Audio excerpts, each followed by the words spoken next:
Bonjour à tous et bienvenue à vous sur ce nouveau tutoriel ultra complet sur les cryptos. L'objectif de cette vidéo est de vous faire comprendre exactement qu'est-ce que c'est que la crypto, à quoi ça sert, comment faire pour en acheter, pour en vendre, quels sont les meilleurs logiciels et quels sont les meilleurs cryptos à acheter sur les prochains mois. À la fin de cette vidéo, vous allez savoir tout ce dont vous avez besoin sur ce sujet complexe qui est la crypto et vous serez capable d'en parler à vos repas de famille. Alors les amis, j'espère que vous êtes prêts, restez bien concentrés sur chaque partie et on est parti. Comment investir en crypto, même si vous êtes débutant. Déjà, la première chose, c'est pourquoi investir en crypto. La première raison, qui pour moi est sûrement la plus importante, c'est le potentiel de rendement qui est élevé. Historiquement, si vous aviez investi sur le Bitcoin, annuellement, depuis sa création, vous auriez gagné 100% sur votre investissement, qui est forcément peut-être 100 fois plus élevé que ce qu'on peut avoir si on a notre argent sur un livret A. Alors attention, investir en crypto, on va le voir, c'est aussi quelque chose qui est risqué. Si vous avez les mauvais outils, si vous achetez n'importe quelle crypto-monnaie, vous risquez juste de perdre de l'argent. Et à chaque fois, en fait, ce risque vient à la volatilité. Si on peut gagner autant, c'est parce qu'on peut aussi perdre beaucoup et que le marché est extrêmement volatile. Ça arrive que le Bitcoin, en même pas un jour, puisse corriger de 10%, 20% et les plus petites crypto-monnaies, des fois de 50% en une seule journée. Je rebondis aussi sur quelque chose. Il y a beaucoup d'experts qui appellent le Bitcoin le nouvel or numérique. On l'a souvent entendu à la télé. Et justement, en fait, si jamais un jour le Bitcoin arrive à la même valorisation, capitalisation que l'or, alors je ne sais pas, ça va se passer. Peut-être que ce sera dans 10 ans, peut-être que ce sera dans 100 ans, peut-être que ça ne se passera jamais. Mais en tout cas, le prix actuel du Bitcoin ferait x9 si jamais un jour la capitalisation du Bitcoin est la même que celle de l'or. Donc forcément, ça a encore du potentiel et je ne vous parle même pas des plus petites cryptos. Deuxième point, c'est que lorsque vous avez des cryptos, vous êtes propriétaire de votre argent. C'est vous qui donnez votre argent et lorsque je vous dis ça, ça paraît logique. Mais en réalité, non, parce que lorsque vous avez de l'argent en banque, c'est la banque qui détient votre argent. En fait, vous prêtez votre argent à la banque. Et donc, si jamais la banque a un problème, alors en France, il y a une garantie de dépôt de 100 000 euros, mais si jamais la banque a un problème, fait faillite ou n'importe quoi et que vous avez plus de 100 000 euros, elle n'est pas obligée de vous rendre le reste. Et c'est pas des choses qui ne se passent jamais, ça s'est passé il y a quelques années, aux États-Unis, en France, même au Liban récemment, et il y a des personnes qui avaient accumulé toute leur fortune, tout leur patrimoine sur ces comptes bancaires et qui se sont retrouvés à tout perdre. Avoir de la crypto, ça nous garantit d'avoir notre propre argent qui est sur notre wallet et personne ne peut nous le prendre. Dernier point qui est un peu comme le premier, c'est que ça vous permet de vous diversifier. Énormément de personnes ont de l'argent qui traîne sur un compte bancaire, ont de l'argent sur des actions et le fait d'investir en crypto, ça vous permet d'être diversifié et de toucher à différentes classes d'actifs. En plus de ça, contrairement à l'euro ou n'importe quelle monnaie que vous avez où il y a de l'inflation, c'est-à-dire que tous les ans, on a les banques centrales qui vont imprimer, vous voyez très bien avec la planche à billets, des euros, du dollar. Forcément, à un moment, l'offre et la demande, le cours sur du long terme de l'euro se dévalue. Eh bien, le Bitcoin, il n'y a que 21 millions de Bitcoin. C'est-à-dire que si vous investissez sur le Bitcoin, vous êtes sûr qu'il n'y aura jamais 21 millions 50 Bitcoin. Non, c'est capé à 21 millions et il n'y en aura jamais un de plus. L'offre est donc capée et donc on peut s'attendre que la demande soit supérieure à l'offre, faisant exploser le cours du Bitcoin. Alors, c'est quoi les particularités des crypto-monnaies?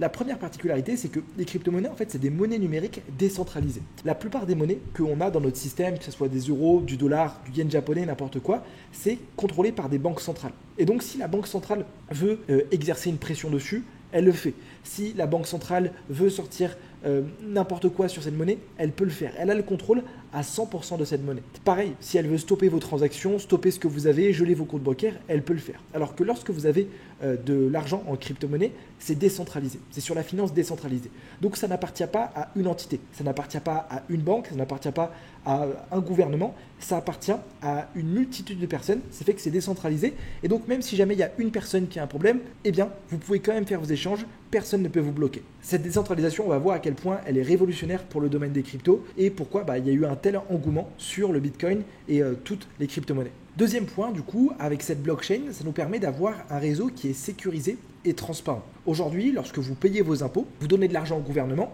mais vous ne savez pas où est cet argent. Vous ne savez pas où va l'argent. Vous n'arrivez pas à le retracer.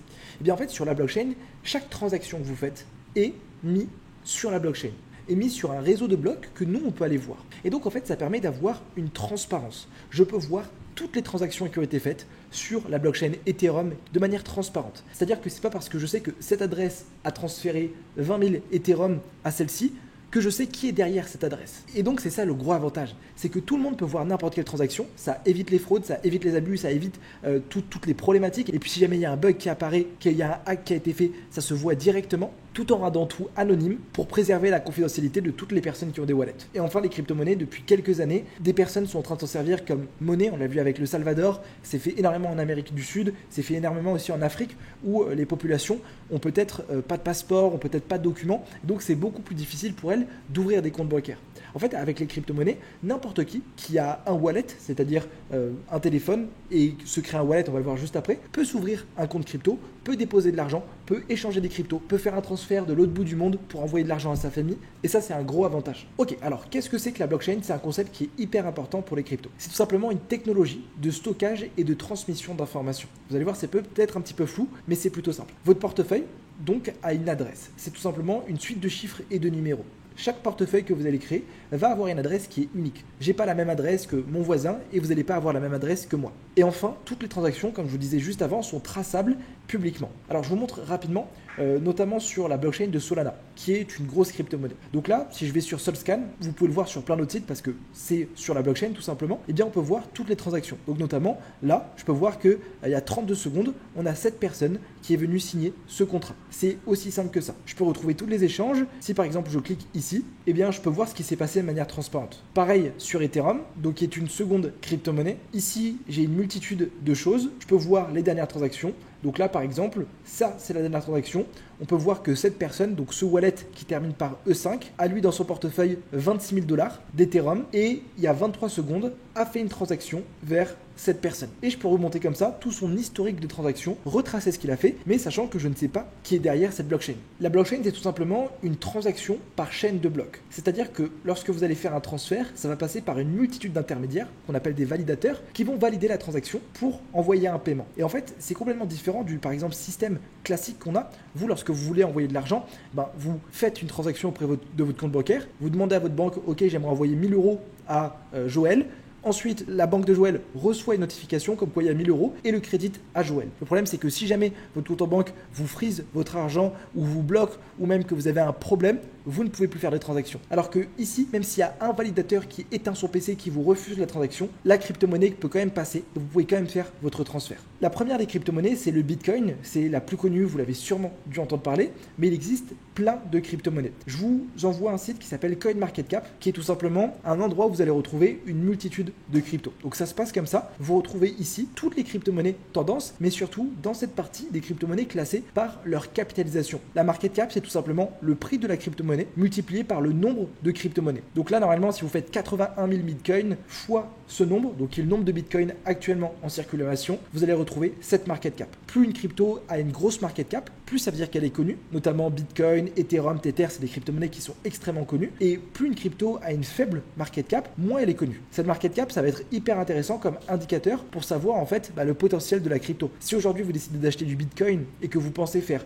x10 de votre investissement en un mois, c'est impossible. Pour que le Bitcoin arrive à 10 000 milliards de market cap, c'est peut-être quelque chose qui peut se faire, mais ça va prendre des années et des années. Alors que si par exemple vous investissez, voilà, je vous montre vraiment au hasard une crypto-monnaie, je vais mettre vraiment la dernière page qui s'appelle Zeta ou par exemple cette crypto, et bien là pour le coup, faire un x10 dessus est beaucoup plus facile.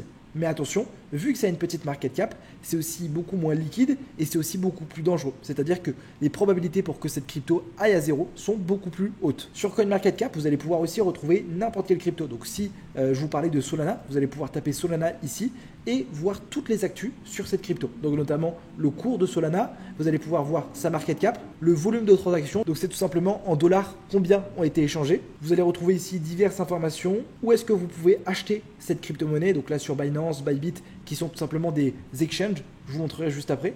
Les dernières actualités sur Solana et plein d'autres informations. Ça va être vraiment parfait quel CoinMarketCap pour s'informer sur une crypto-monnaie. Et surtout, ce que j'aime bien, moi, c'est cette partie. C'est-à-dire que vous allez pouvoir classer, je vais vous expliquer juste après dans la stratégie, chaque crypto-monnaie par un secteur, notamment le secteur des intelligences artificielles. C'est un secteur qui a explosé avec Nvidia, avec la bulle qu'on a actuellement dessus. Bah forcément, toutes les cryptos sur ce secteur ont surperformé. Vous allez pouvoir retrouver donc là toutes les crypto-monnaies qui sont en tête du secteur IA et donc pourquoi pas, si leur potentiel est intéressant, investir dessus. Tout ça, c'est ce qu'on appelle faire de l'analyse fondamentale, c'est-à-dire savoir en fonction de la fondamentale de qu'est-ce qui se passe sur cette crypto, si c'est intéressant ou pas d'en acheter. Dans l'analyse fondamentale, on a aussi Tokenomics. C'est un site qui va répertorier la tokenomics, donc tout simplement comment est créée la crypto-monnaie, et comment est distribuée la crypto-monnaie. Je vais vous montrer un exemple. On va reprendre le Solana. Ici, vous avez vu, c'est l'allocation de cette crypto-monnaie. Donc, il y a notamment 30% qui va pour la partie inflation, il y a 22% qui va pour la communauté, et ça va être hyper important à regarder parce que, imaginons que vous avez une crypto-monnaie où il y a 50% de cette crypto qui va à la team. Forcément, vous doutez bien que la team, dès que la crypto-monnaie va monter, elle va vouloir prendre ses profits et on va avoir une plus grosse pression vendeuse. Donc regardez cette tokenomics et la comprendre va être hyper important. Dans l'analyse fondamentale, comme je vous disais sur CoinMarketCap, ça va être aussi intéressant de comprendre le secteur dans lequel vous investissez. Les secteurs qui surperforment actuellement le marché, c'est les RWA. Donc c'est les Real World Assets. On a par exemple Ondo qui est leader du marché. Ces crypto-monnaies, elles ont but en fait de prendre quelque chose qui a une valeur physique, ça peut être un bien immobilier, ça peut être un tableau, et le transformer sous forme de token. Donc je sais que par exemple Ondo, ils font des obligations américaines qui convertissent en crypto, et comme ça vous pouvez investir sur les obligations américaines via des cryptos. C'est un secteur qui a énormément de potentiel parce que du coup en fait avec ces RWA, ça va permettre vraiment à n'importe qui d'investir sur plein de produits différents. Il y a aussi le secteur des IA, donc c'est ce que je vous parlais juste avant, avec FedChain, Tao, on a aussi vu NIR, qui est un secteur qui a explosé avec la bulle de Nvidia. Un secteur qui a aussi du potentiel, c'est la DeFi. Donc c'est la finance tout simplement décentralisée. C'est le fait de faire des systèmes, que ce soit des prêts, que ce soit des emprunts, que ce soit de mettre de l'argent en collatéral directement sur la blockchain. Il y a les Layer 1 qui sont simplement les plus grosses crypto-monnaies qui permettent à des développeurs de construire des infrastructures dessus. Notamment Ethereum était connu pour avoir énormément d'NFT, Solana est connu pour héberger énormément de memecoins, c'est ce qu'on appelle des Layer 1. Comme autre type de crypto, on a les Layer 2 qui sont des crypto-monnaies sous les Layer 1 qui permettent d'accélérer les transactions et réduire les coûts. Dans d'autres cryptos, il y a les cryptos du gaming et les play to earn. Donc ça, c'était hyper connu en 2021 avec toutes les NFT, tous les métaverses, notamment avec Axie, et il y en a aussi d'autres, il y a Sandbox, etc. où en fait, vous pouvez acheter des crypto-monnaies pour jouer sur un jeu virtuel avec ces crypto-monnaies. Et il y a enfin les memecoins, c'est un secteur qui a explosé avec le Dogecoin, le Pepecoin, plein de crypto-monnaies qui n'ont aucune utilité. Mais depuis quelques mois, le gros focus de beaucoup d'investisseurs est sur ces cryptos parce que justement, c'est drôle, il y a énormément d'attractions et puis surtout, c'est un marché qui est extrêmement volatile, donc forcément, on peut avoir de très gros retours sur investissement. Deuxième moyen de savoir s'il faut acheter ou pas une crypto,